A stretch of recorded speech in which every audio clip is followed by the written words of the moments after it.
যুবক, আজকে তোমাদেরকে বলি, তুমি যদি মুসলমানের সন্তান হয়ে থাকো, তাহলে আজকে তোমাকে এই চিন্তা করতে হবে, এমন কাজ আমি করব না যেই কাজের জন্য আমাকে মৃত্যু পরবর্তী জীবনে আমাকে গুনাহ পেতে থাকবো, এই কাজ আমি করব না। এটা মুসলমান, এটা হলো মুহাম্মদ সাল্লাল্লাহু আলাইহি সাল্লামের কলিজার টুকরা উম্মত, এটা হলো উম্মতের পরিচয়। আজকে আপনি আশ্চর্য হবেন, গোটা পৃথিবীতে এখন নেট ব্যতীত মানুষ থাকতে পারে না। আজকে যুবকগুলি এগুলি ছাড়া থাকতে পারে না। আজকে যুবকগুলি নিজেকে বিভিন্নভাবে সমাজের মধ্যে পরিচয় তুলে ধরছে, তারা মুসলমানের সন্তান, এই পরিচয় আজকে সমাজের মধ্যে হচ্ছে না। আল্লাহ সুবহানাহু ওয়া তাআলা আমাদেরকে বলছেন, ইন্না নাহনু নুহয়িল মাউতা ওয়া নাকতুবু মা কদ্দামু, আমি তো মৃতদেরকে জীবিত করি। আল্লাহ বলেন, আমি মৃতদেরকে আবার জীবিত করব এবং তাদের কৃতকর্মগুলি আমি সবগুলি লিপিবদ্ধ করে রাখি।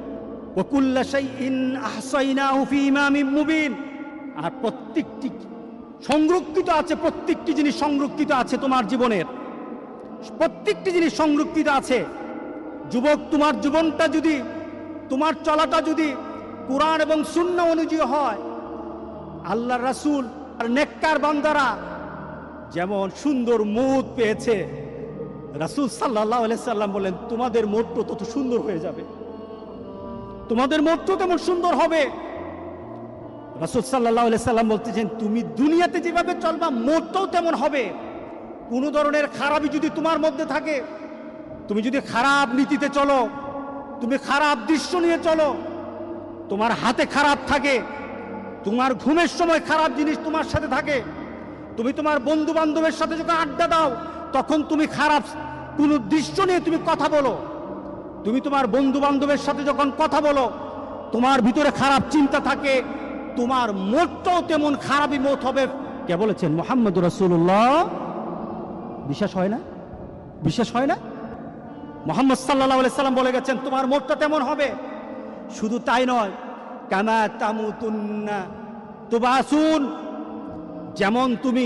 যেমন তোমার মত হবে তেমনই ভাবে তোমাকে আখিরাতে উঠানো হবে। এরপর রাসূল সাল্লাল্লাহু আলাইহি সাল্লাম হচ্ছে, তোমার মতটা যেমন তোমাকে উঠানো হবে ওই নীতিতে, যেমন ভাবে তুমি মরেছ।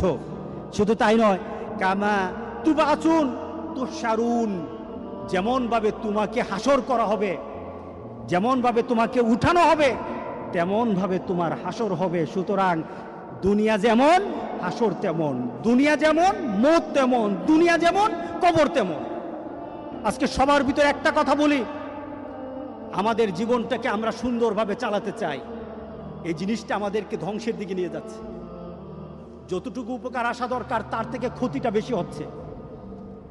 আজকে যদি সমাজের সন্ত্রাসী শিখতে চায় তাহলে এখান থেকে সন্ত্রাসী শিখে, ছোট ছোট বাচ্চারা পর্যন্ত সন্ত্রাসী স্টাইল শিখে কিভাবে মারামারি করতে হয়, সব কিছু এখান থেকে শিক্ষা হয়। যদি তোমার ভিতরে দিনদারি হয়, সেটা তোমার আল্লাহর তরফ থেকে তোমার প্রতি একটা করুণা, তুমি ভালো কিছু বের করতে পারো, ভালো কিছু বের করতে পারো। এটা ভালোর দিকেও নিয়ে যায়, খারাপের দিকে নিয়ে যায়, তবে খারাপের দিকের সংখ্যাটাই বেশি। তাহলে আজকে আমরা এই নিয়ত করব যে আমাদের চোখকে হেফাজত করব। কারণটা কি? এই চোখ সম্পর্কে প্রশ্ন করা হবে, আমাদের যৌবন সম্পর্কে প্রশ্ন করা হবে। রাসূল সাল্লাল্লাহু আলাইহি সাল্লাম বলেছেন, সামনের দিকে অগ্রসর হওয়া যাবে না যতক্ষণ পর্যন্ত তার প্রশ্নের উত্তর দিতে না পারবে ততক্ষণ হবে না। সেটা কি? আন উমরিহি ফিমা আফনাহু, তোমার জীবনটাকে তুমি কিভাবে পরিচালনা করেছো। আরেকটা হলো শাবাবি ফিমা আবলাহু, তোমার যৌবনকে তুমি কিভাবে ব্যয় করেছো। এই প্রশ্নগুলো আসবে। কবরও যেমন প্রশ্ন, হাসরের ময়দানে প্রশ্ন আছে। তাহলে চলুন আমরা পরিবর্তন হয়ে যাই। এই চোখকে আল্লাহ সুবহানাহু ওয়া তাআলা প্রত্যেকটি মানুষের চোখ যেন আল্লাহ হেফাজত করে, প্রত্যেকটি মানুষের কানকে যেন আল্লাহ হেফাজত করে। আল্লাহর কাছে বেশি বেশি করে চান। চোখ যদি ধরা খেয়ে যায়, কান যদি ধরা খেয়ে যায়, বাঁচার আর উপায় নাই। একটা ছোট্ট ঘটনা, আমি হজে গিয়ে বইটা কিনেছিলাম, আরবের এক পুলিশের জীবনী। সে তার পুলিশের চাকরি করতে গিয়ে জীবনে যে যে ঘটনাগুলি তাকে তার হৃদয়ের জেগে হৃদয়ে দাগ কেটেছে এমন কিছু ঘটনা সে জানিয়েছে। তার ডিউটি ছিল এক পুলিশ, সে একটা অ্যাক্সিডেন্ট হলো, দৌড়ে গেল, পুলিশ তাড়াতাড়ি তার কাছে গেল, দেখলো একটা যুবক গাড়ি অ্যাক্সিডেন্ট করেছে। সে তাড়াতাড়ি পুলিশ সে ছেলেটার কাছে গেল, দেখলো যে তার ছেলেটার অবস্থা খুব খারাপ হয়ে গেছে, কিন্তু তার গাড়ির মধ্যে কোরআন তেলাওয়াত হচ্ছিল। গাড়ির মধ্যে কি চলছিল? কোরআন তেলাওয়াত চলছিল। গাড়িতে কোরআন তেলাওয়াত চলছিল।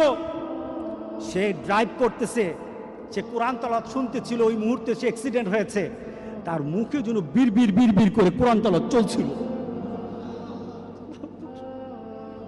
সে বিড়বিড় করে কোরআন তেলাওয়াত পড়ছিল। সে পুলিশ বলতেছে, আমি ছেলেটাকে কুলে নিলাম, দেখলাম মুখটা একটু নড়ে, কোরআন তেলাওয়াতের মতো একটু শব্দগুলি বের হয়, আমি বুঝি না। এক পর্যায়ে সে আস্তে করে সে ঢলে পড়ে গেল, তার মৃত্যু হয়ে গেছে। খবর নেওয়া হলো, তাড়াতাড়ি তার খবর নেওয়া হলো, তাকে তার মোবাইল থেকে তার বিভিন্নভাবে তার পরিবারের সাথে যোগাযোগ করা হলো। যোগাযোগ করে সে জানা গেল এই ছেলেটা প্রতি বৃহস্পতিবার তার দাদির কাছে যেত। তার দাদি আছে গ্রামের বাড়িতে, 200 মাইল ড্রাইভ করে দাদির কাছে যেত। প্রতি বৃহস্পতিবার যেত, দাদির সাথে থাকতো, শুক্রবার নামাজ পড়ে আবার সে ফিরে আসতো, রিয়াদে চলে আসতো। প্রতি বৃহস্পতিবার যেত, আর যাওয়ার সময় সে গাড়ির মধ্যে কোরআন তেলাওয়াত ছাড়তে কোরআন তেলাওয়াতের সাথে মুখ মিলাতে পড়তে সে দাদির কাছে বসতো, আবার বাড়ি থেকে ফিরে আসতো। এটা ছিল তার অভ্যাস।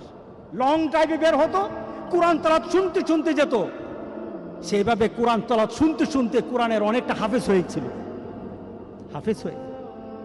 ছেলেটা কোরআন তেলাওয়াতের সাথে দুনিয়া থেকে বিদায় হয়ে গেল। আরেকটা ছেলের অ্যাক্সিডেন্ট সে বর্ণনা করলো। অ্যাক্সিডেন্টের সাথে কাছে গেল, গিয়ে দেখলো গাড়িতে গান বাজে। তো সে বললো, পুলিশ বলতেছে, আমি তাড়াতাড়ি তাকে কুলে নিলাম, তাকে চেষ্টা করলাম তার শেষ মুহূর্তে একটু কোরআন তেলাওয়াত শোনানোর জন্য, একটু তালকিন করার জন্য, কলেমা পড়া শিখে তাকে একটু শোনানোর জন্য। যতবার আমি তালকিন করি, যতবার আমি লা ইলাহা ইল্লাল্লাহ, যতবার আমি কালেমা পড়াই, ততবার সে গান গায়। নাউজুবিল্লাহ বলি। কারণ তার মধ্যে কিসের গানের যে স্মৃতি, গানের যে একটা মানসিকতা, গানে এতক্ষণ শুনতে ভিতরে যে গানের একটা ভালোবাসা তো তার রয়ে গেছে, যায় না। যেমন তার দুনিয়ার জিন্দেগি ছিল, তেমন তার মৌত হয়েছে। গান শুনতে সে চলছিল, আর গান শুনতে তার মৌত হলো। এবার বলেন তো দেখি, তাকে কাল হাসুরের দিন কি কোরআন তেলাওয়াত অবস্থা উঠবে নাকি গান অবস্থা উঠবে? বলেন। তুমি জানো না তোমার মৌত কখন, পৃথিবীর কেউ জানে না তার মৌত কখন। সুতরাং তোমার মৌতটা যেন এমন না হয়, মৌতের পরে এমন রেকর্ড তোমার দুনিয়াতে থাকবে যে রেকর্ডের কারণে তুমি কবরে শুয়ে গুনাহ পাবা। এমন রেকর্ড যেন তোমাদের না থাকে। আমাদের এমন সতর্ক হওয়া দরকার আছে কিনা বলেন? আমরা আরেকজনকে বলবো, আমাদের বন্ধুদেরকে আহ্বান করবো, এই কাজ আমরা করব না। আপনাদের পরিবারে আপনাদের সন্তানগুলি তাদের মোবাইলগুলি কি অপারেট করে, এই মোবাইলগুলি দিয়ে তারা কি করে, আপনাদেরকে এটা চেক করতে হবে, দেখতে হবে আপনাদের সন্তানেরা কি করে। যুবক, তোমাদের জন্য খুব কঠিন সমাজ তোমাদের সামনে। আমার সবচেয়ে একজন প্রিয় আরবের এক আলেম শেখ মোহাম্মদ আল আরিফি অত্যন্ত তেজস্বী কথা বলে, অত্যন্ত ঘটনমূলক কথা বলে। ওনার একটা আলোচনায় উনি বললেন, ওনার এক বন্ধু, যুবক শুনো, ওনার এক বন্ধু সে ইন্টারনেটে খুব এক্সপার্ট ছিল। সে একবার সার্চ করে একটা ইন্টারনেটের ওয়েবসাইটে ঢুকে গিয়ে দেখলো ওয়েবসাইটটা একটা নোংরা ওয়েবসাইট, সেটাকে চিনল। এরপরে শেখের কাছে এসে বলল, শেখ, আমি ওয়েবসাইটে ঢুকে যা দেখলাম এটা বিশ্বাস করার মতো না। কি দেখেছেন? শেখ জিজ্ঞাসা করলো, কি দেখেছেন? দেখলাম একটা যুবক একটা ওয়েব পেজ কিনেছে, অনেক টাকা দিয়ে কিনেছে, তার 5 বছরের জন্য একটা কন্ট্রাক্ট করেছে, টাকা দিয়েছে 5 বছর। কি ব্যাপার? 5 বছর ওই কোম্পানি তাকে প্রতি সপ্তাহে বিভিন্ন ছবি লুট তাকে ইয়ে করবে, সেন্ড করবে, বিভিন্ন ছবি পাঠাবে প্রতি সপ্তাহে। সে টাকা দিয়ে সেটা কন্ট্রাক্ট করেছে, এটাকে পেজটাকে কিনেছে, একটা ফাইল করেছে, তার বন্ধু বান্ধবকে বলেছে আমার কাছে এমন একটা পেজ আছে, তোমরা যদি মনে চায় তোমরা লিঙ্ক দিতে পারো, আমার সাথে শেয়ার করতে পারো। যুবক শুনে নাও, তুমি আমার সাথে শেয়ার করতে পারো। তার বন্ধুরা আনন্দের সাথে বলল, যদি তোমার সাথে ঘুরি তাহলে পয়সা দিতে হবে নাকি? না, পয়সা দেওয়া লাগবে না, পয়সা তো আমি দিয়ে দিয়েছি, আমি এই ফাইলটা কিনে নিয়েছি, প্রতি সপ্তাহে আমার কাছে ছবি আসবে, আর তোমরা যদি আমার সাথে লিঙ্ক করো আমি এটাকে শেয়ার করে দেব, সাথে সাথে তোমাদের সাথে চলে যাবে। সে O2 ফরওয়ার্ড করে দিল, তার সকল বন্ধুর তালিকা দিয়ে O2 ফরওয়ার্ড করে দিল। তার কাছে যখন একটা ফাইল চলে আসতো প্রতি সপ্তাহে, অটোমেটিক তার বন্ধুদের কাছে চলে যেত, অটোমেটিক চলে যেত। সেটা কি কিনেছে? 5 বছরের জন্য কিনেছে। 6 মাস পরে সে অ্যাক্সিডেন্টে মারা গেল। 6 মাস পরে সেই ছেলেটা অ্যাক্সিডেন্টে মারা যায়। তার আশেপাশের সকল বন্ধুরা তাকে জানাজা দিল, দাফন করলো।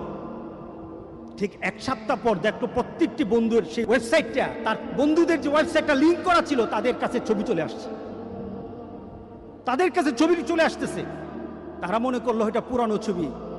আবার তারা 1 সপ্তাহ ওয়েট করলো, দেখলো না, আবার ছবি চলে আসছে।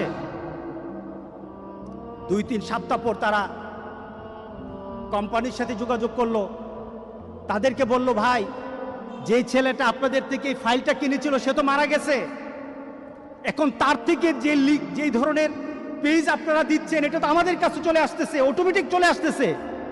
ফাইলটা কিনলো কে? ওই মরা ছেলেটা কিনলো। কে কিনলো বলেন? ওই মরা ছেলেটা কিনলো। যে ছেলেটা মরে কবরে আছে সেই ছেলেটা কিনেছে। কিন্তু তার বন্ধুরা কিন্তু লিঙ্ক পাচ্ছে প্রতি সপ্তাহে তাদের কাছে ছবি চায়। তারা অস্থির হয়ে গেছে। শেষে কোম্পানির সাথে বলল যে এটা বন্ধ করা দরকার, সে তো নাই, বন্ধ করা দরকার, এটা খারাপ জিনিস। তখন তারা বলল, আমরা তো বন্ধ করতে পারবো না, তাকে একটা পাসওয়ার্ড দেওয়া ছিল, পাসওয়ার্ডটা চাই, পাসওয়ার্ডটা হলে বন্ধ করতে পারবো। বলে পাসওয়ার্ড তো জানি না, পাসওয়ার্ড তো জানি না।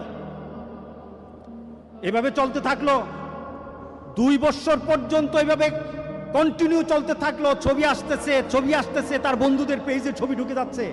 পেজের নাম কার? যে মারা গেছে তার। 5টা বছর এইভাবে আসলো, 5টা বছর এইভাবে আসলো।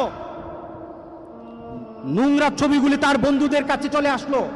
পেজটা ক্রয় করেছে, যে ছেলেটা ক্রয় করেছে আজকে কবরে আছে। তাহলে আপনার বিবেকে কি বলে? এই ছেলেটা পেজটা যখন খুলেছে সে কি জানতো আমি মারা যাব? জানতো না। কিন্তু আজকে কবরে শুয়ে আছে, তার প্রত্যেকটি লিঙ্কের জন্য যত গুনাহ হচ্ছে, সেই গুনাহগুলি সে কোথায় পাচ্ছে? তার কবরে যাচ্ছে। যুবক, তোমার মোবাইলটা যদি এইভাবে খোলা থাকে, তোমার মোবাইলের মধ্যে যদি এইগুলি জিনিসগুলি থাকে, ওই যুবক যেমন জানে না সে 5 বছরের জন্য কিনেছে, সে জানে না 6 মাস পরে সে মারা যাবে। যুবক, তুমিও কিন্তু জানো না তোমার কখন মৌত হবে।